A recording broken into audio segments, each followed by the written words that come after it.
Okay, folks, worked all night. I went to bed at 6:30 because I finished around 4:30 in the morning. So the time to get home, eat a little bit, check out Facebook.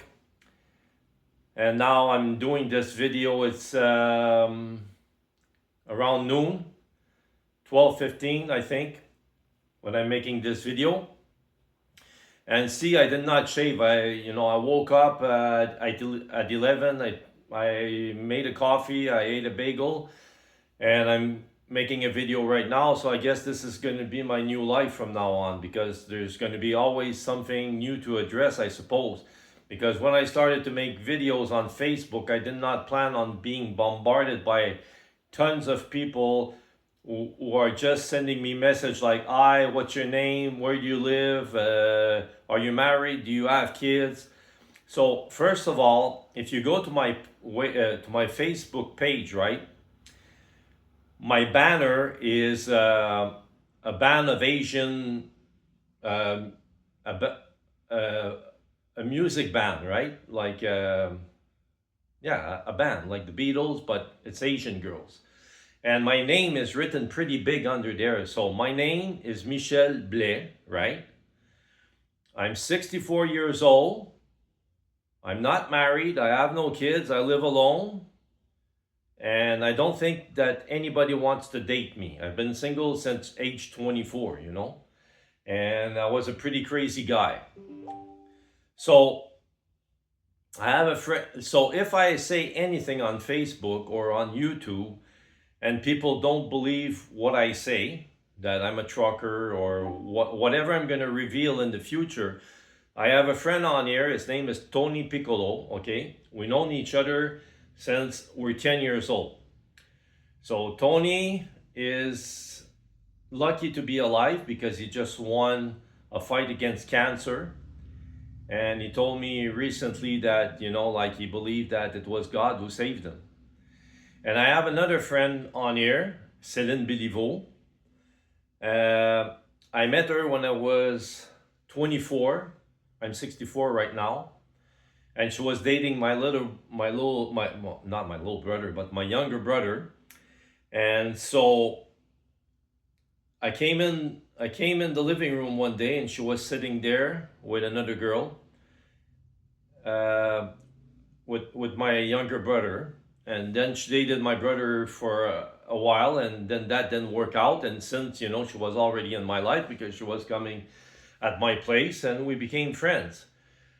But when I use the word friends, I don't think that people, it always made me laugh, like when Oprah was saying, "Oh, Tom Cruise is my friend," or, like the Queen of England is my friend, or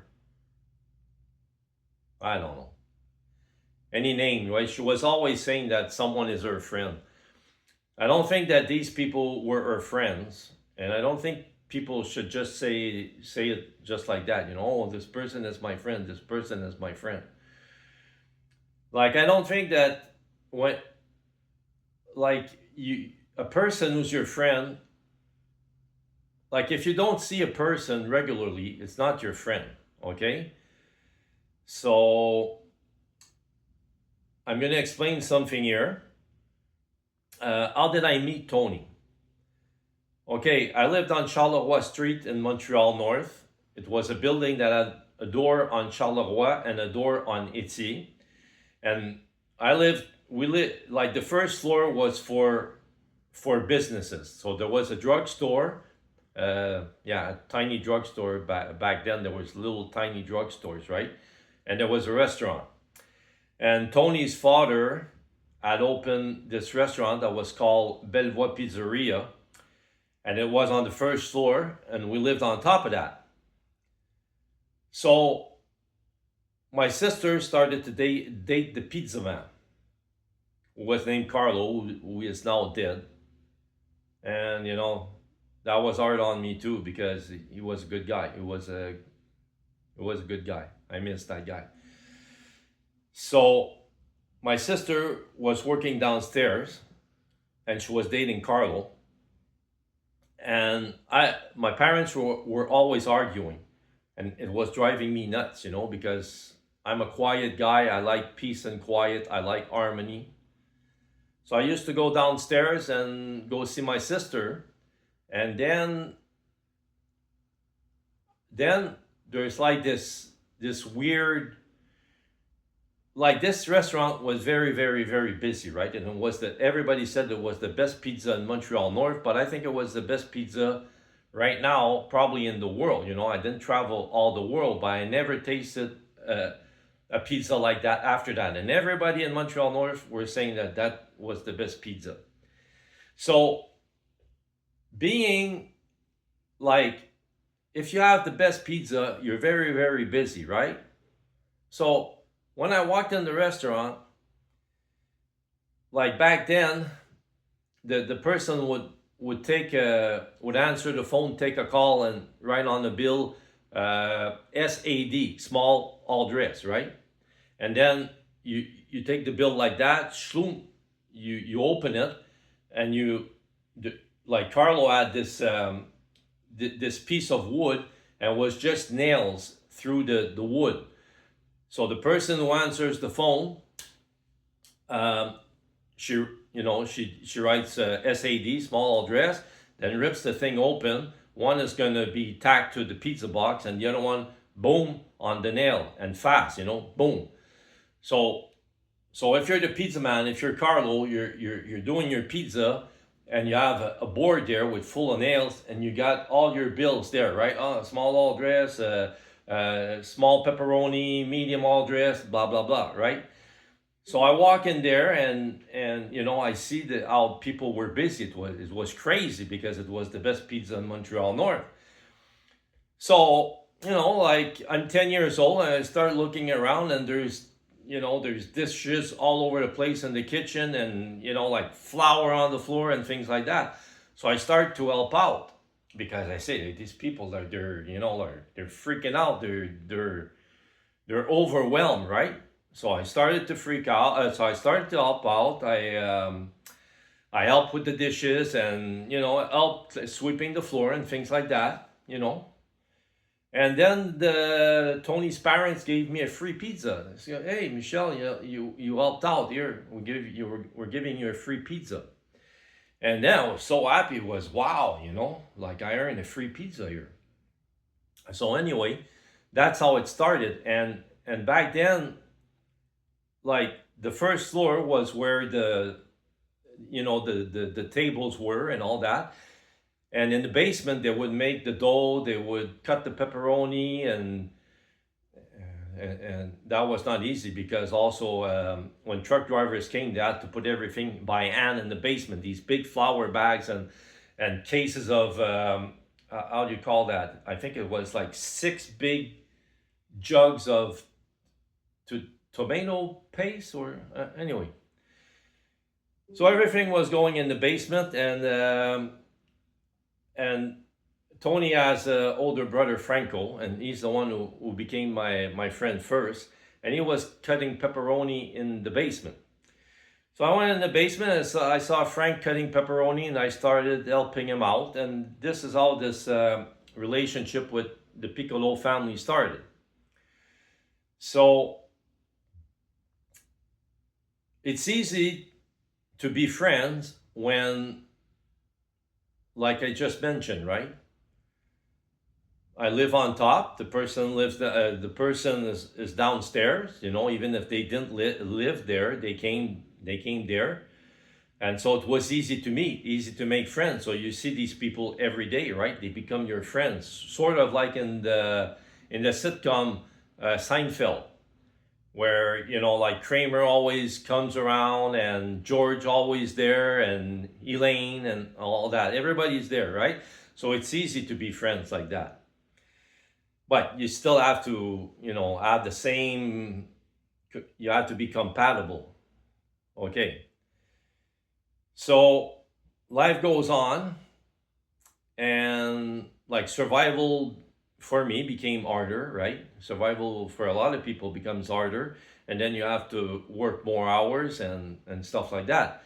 And then Tony got married, And so we were like Franco, Tony, Stefan. We just lost Stefan recently.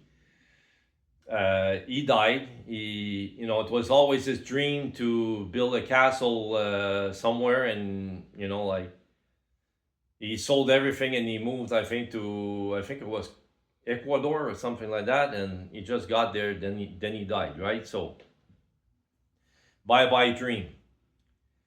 But coming, like, let's say back to Stefan, and that in life you're gonna, how do you say that, drift away. In life you're gonna drift away. So we were always together, Frank, Tony, Stefan, and like Paul, that guy had a bad life. He ended up homeless. I tried to help him, but I was having my own problems too. Everything happened at the same time, because in Quebec everything was shutting down, right? So I was being paid $20 to deliver a fridge. That was good money back then. I could help people a little bit, but then everything started to shut down, and then I had my own problems. So when it comes to Stefan, so I'm going to explain friendship here. I was making a lot of parties, and I'm like, I don't look violent, but I am very violent, right? Like I was always into fights when I was young. So anyway, we were at a party, and something happened, and there was a fight, and I was screaming like a maniac. And Stefan had just met this girl, I think her name Lynn, yeah, Lynn, and she was at the party, and she saw me like screaming like a maniac and fighting, and she said to Stefan, "Hey, this guy's a maniac. I don't want you to see him anymore." And she was right, So big deal. And then the relationship with Stefan became harder. And as for Tony, he got married, and he has to work. He had kids, and he has to take care of his kids, and things like that. So people drift away. But you're still friends. But what I'm trying to say is that you're not really friends, because there's no relationship anymore. That's what I mean. So so for years I was a mover in the summer, and taxi driver in the winter, and I played chess, right? Well, I was going to eat to this restaurant, which is the corner snack bar, which was on the corner of Lambert-Closse and Maisonneuve in Montreal. So it was right across the old Montreal Forum, right across the street. So there was a door that if the person opens the door, right, because the Montreal Canadiens, they used to train like let's say in the afternoon, right? So you open the door, the side door of the forum, because people, they go in the front door if you go see a hockey game, but there's doors on the side there. So if you open one of the side doors, you were almost in the corner snack bar, which closed down after, I think it was 60 years or something. The place was open 24 hours a day. It was, everybody knew that place. Even the Montreal Canadiens used to go eat there.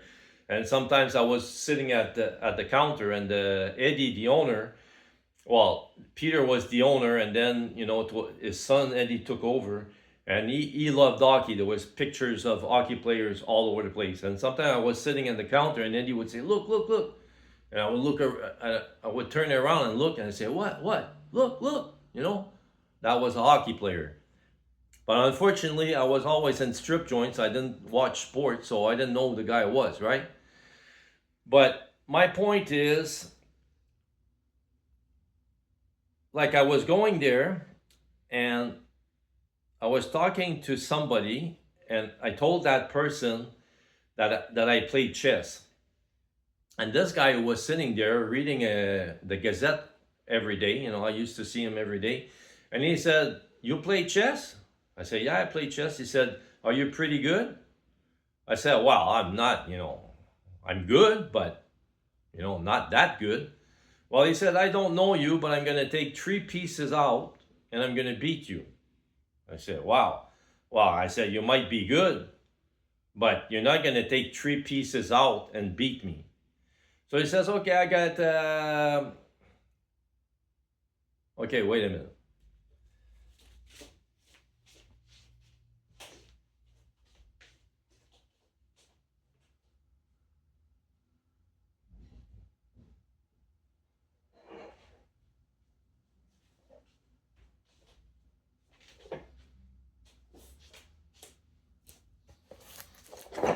So this is a chess game, right? It's all rolled up in this little box and it doesn't take much space. So this guy had boxes like that, chess games, right? And he had them in many restaurants. This guy was supposed to be a taxi driver, but it was just pretending. He was driving around with a taxi, but really he was a moneylender. And I didn't even know that. I knew that like about a year before he died. Anyway, so he had these chess games in restaurants like all over Montreal. And he told me, let's go to a restaurant and play chess over there, right? So I said, okay, let's go. So it took like about 5 minutes and he beat me like anything. Like this guy was super intelligent, right? His last name was Verdi, and he's like the bloodline of the great composer Verdi. So he was not an idiot. Like he could have probably become a real chess master, at the level of Fischer or something like that. So anyway, he beat me like anything, and I don't like to lose. So I say, hey, I got to try again. So we became friends, and like since he was driving a cab, he was not really a taxi driver, but he was always driving a cab anyway. He was much older than me, and he felt bored, like he was bored, so he just wanted to meet people. So anyway, I would phone him up and say, meet me at the, I'll be, let's say I just dropped off a load and I wasn't that far from the corner snack bar. I said, meet me there in like an half an hour. And he would always show up. And for like 10 years or something like that, I don't remember how long, but we played chess at the corner snack bar for years and years and years. So when I'm talking about friends, I would label that as a friendship because the person is in your life, you see him every day and things like that. And also, like, I'm saying this story about the restaurant because later the restaurant was getting too busy where I met Tony. The restaurant was getting too busy and they moved to a bigger place on Boulevard Gouin and L'Archevêque, and there was a big bar there. There was, like Le Belle Humeur was a big place. I think even Ginette Renault used to play there, and Ginette Renault is one of the greatest singers in Quebec, right? So the place got even more busy. So back then, like I had a small truck. I think it was like 16 feet long that I used to deliver furniture. And let's say there was a waitress there that worked in the restaurant. And this is something that happened, this is something that always happens in life, so that I can't think of a specific moment there. I do remember, like a couple of things, but what I'm trying to say is that one day a waitress was moving and she was in trouble. So I had a truck. So I said, well, I'll go help you, I'll go help you move, and I'll help you do this, and I'll help you do that. And of course, there's no charge, because that's what I think a friend is. You know what I mean? A friend is there when you need a friend. That's what a friend is. If it's not just a person where you say, hey, that guy's my friend, and then if you call him, you're in trouble, forget it, right? That's not a friend. That's what I was trying to say. So,